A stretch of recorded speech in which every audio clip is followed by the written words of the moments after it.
हमारे चैनल में आपका स्वागत है। क्या आप ऑफिसर के पद पर इंडियन आर्म फोर्सेस को ज्वाइन करना चाहते हैं और आपको नहीं पता कि कैसे और कहां से शुरुआत करनी चाहिए? तो आप सही जगह पे आए हैं। इस वीडियो में हम आपको बिना किसी कोचिंग के एसएसबी में सफलता की संभावना को बढ़ाने के लिए 5 ऐसे पॉइंट्स बताएंगे जिन्हें आपको अपनी लाइफ में तुरंत लागू करना होगा। तो और समय बर्बाद ना करके चलिए शुरू करते हैं। नंबर 1, सबसे पहली चीज जो आपको करनी चाहिए वो है सुबह जल्दी उठकर एक्सरसाइज करना।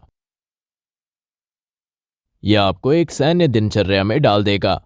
आप न केवल फिजिकली ज्यादा फिट और मेंटली ज्यादा फोकस्ड होने लगेंगे, पर आप साथ ही में अपने टाइम को और अच्छे से मैनेज करने लगेंगे।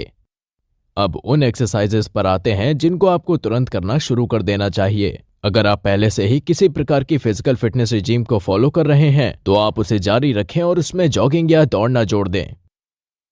अगर आपने इसे अभी शुरू नहीं किया है तो आप चलने से शुरुआत करें और अंत में कम दूरी की जॉगिंग और फिर दौड़ना शुरू करें।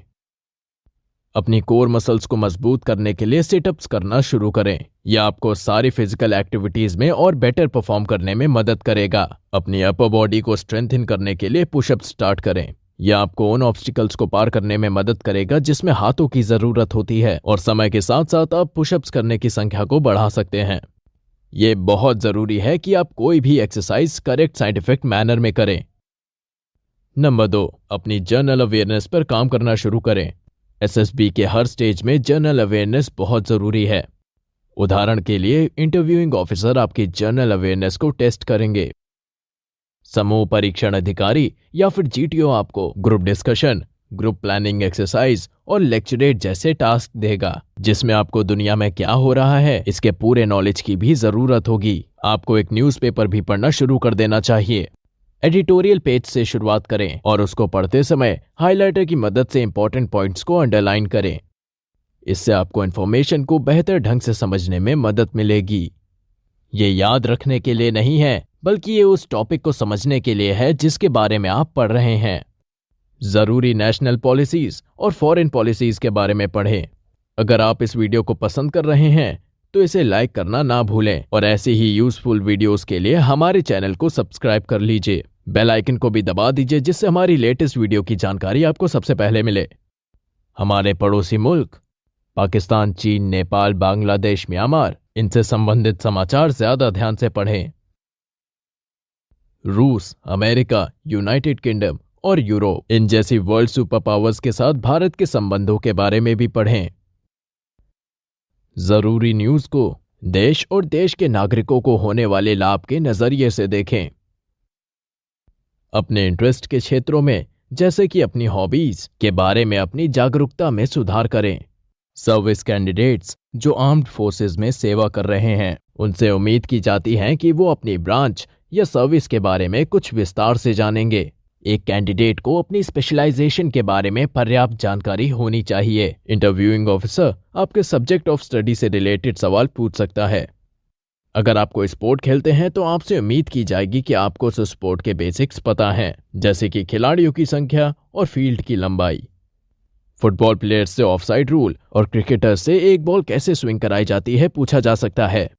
आपको आर्म्ड फोर्सेस के बेसिक्स, उनका संचालन, रैंकिंग स्ट्रक्चर और आर्म्ड फोर्सेस से रिलेटेड कोई भी नई न्यूज का पता होने की एक्सपेक्टेशंस रखी जाएंगी। नंबर 3, टीएटी का अभ्यास शुरू करें। एसएसबी के स्क्रीनिंग फेज में और फिजिकल टेस्ट के दौरान तस्वीर के आधार पर कहानी लिखना होता है। इन अभ्यासों को करने का उद्देश्य रटना नहीं है, बल्कि आपको साफ सुथरा और जल्दी लिखना सिखाना है। इससे आपका मानसिक स्टैमिना भी बेहतर होगा। यह जरूरी इसलिए है क्योंकि टीएटी का प्रयास करते समय कैंडिडेट्स केवल 4 से 5 स्टोरीज लिखने के बाद मेंटली थक जाते हैं, और इसका प्रभाव उनकी परफॉर्मेंस पे पड़ता है। टीएटी स्टोरी कैसे लिखी जाती है इसके बारे में हम किसी और वीडियो में बात करेंगे। शुरुआत में एक बार में 2 या 3 कहानियां लिखें और अंत में 12 कहानियां लिखने की टाइम प्रैक्टिस करें। नंबर 4, पब्लिकली बोलने की प्रैक्टिस करें। स्टेज फियर एक आम समस्या है, और ये ग्रुप डिस्कशंस के समय या लेक्चरेट के समय आपके कॉन्फिडेंस को बहुत गंभीर रूप से प्रभावित कर सकती है, और इससे आपका परफॉर्मेंस भी खराब हो सकता है। इसे ठीक करने का तरीका है दर्शकों के सामने परफॉर्म करना, जैसे कि आपके परिवार के सदस्य या करीबी दोस्तों के सामने बोलने का अभ्यास शुरू करना। शुरू करने के लिए एक टॉपिक को चुनें, और उस टॉपिक से रिलेटेड मेन पॉइंट्स को एक कागज पर लिख लें और फिर अपने दोस्तों के सामने खड़े होकर उनके बारे में बोलें। समय के साथ आप अपने थॉट्स को एक टेम्पलेट से व्यक्त करने और एक पेपर के बिना बोलने में सक्षम होंगे।